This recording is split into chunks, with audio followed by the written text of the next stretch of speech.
మన వాళ్ళని ఎవరిని పెట్టుకోవచ్చు అంటే మన వాళ్ళు ఎవరిని పెట్టుకున్నా కూడా అది వార్లాగా అయిపోద్ది అన్న. సో అలాంటి ఎవరిని పెట్టుకోకుండా ఉపేంద్ర గారిని సెలెక్ట్ చేసుకుని చాలా మంచి పని చేశారు. అండ్ 100% కాదు, 100కి 1000% ఉపేంద్ర గారు న్యాయం చేశారు క్యారెక్టర్కి. సో ఆయన బెస్ట్. ఇంకా వేరే క్యారెక్టర్ ఎవరు వద్దు, మన వాళ్ళు ఉన్నా కూడా వద్దు. మన వాళ్ళకి అంటే మన హీరోలు మన ఫ్యాన్స్ ఉన్నారు కదా, ఫ్యాన్ వార్స్ చేయడానికి తప్ప మన అభిమాన హీరోని ఎలా చూద్దాం, మన అభిమాన హీరోని కొలుచుకుందాం అన్న ఆలోచన ఎవరికీ లేదు. సో అలాంటి అభిమానులు వద్దు మనకి. అభిమానం అంటే మన హీరో బాగుండాలి, అలాగే మా ప్రతి హీరో సినిమా హిట్ అవ్వాలి. ఈ సినిమా చూసినాక ఎక్కడన్నా బయట జరిగిన స్టోరీ లాగా అనిపించింది ఉన్నాయన్న. ఎందుకంటే అభిమానులు తన హీరో సినిమా రిలీజ్ అవ్వదు థియేటర్లు అద్దలు బద్దలు కొట్టేది, జైల్లో కూర్చునేవి చాలా ఇన్సిడెంట్స్ ఉన్నాయి. ఈడియట్ సినిమాలో కూడా మనకు చూపిస్తారు రవితేజ గారిది. సో ప్రతి ఒక్క ఫ్యాన్కి ఖచ్చితంగా ఎక్స్పీరియన్స్ ఉంటుంది.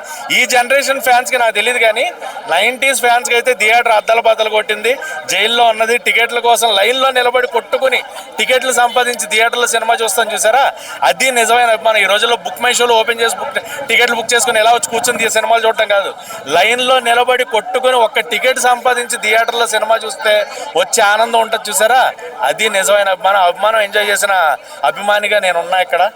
సో చాలా బాగుంది. మ్యూజిక్ డైరెక్టర్స్ ఇద్దరు కూడా సాంగ్స్ చాలా బాగున్నాయి, బ్యాక్గ్రౌండ్ మ్యూజిక్ అదిరిపోయింది. అండ్ సినిమా గురించి నెగిటివ్గా చెప్పడానికి ఏం లేదన్న నా దృష్టిలో.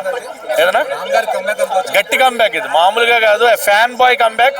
సో ఆయన ఒక హీరో కాబట్టి ఆయన అభిమానులకు ఎక్కడి నుంచి డిఫరెంట్ ట్రీట్మెంట్ ఉంటుందని నేను అనుకుంటున్నా.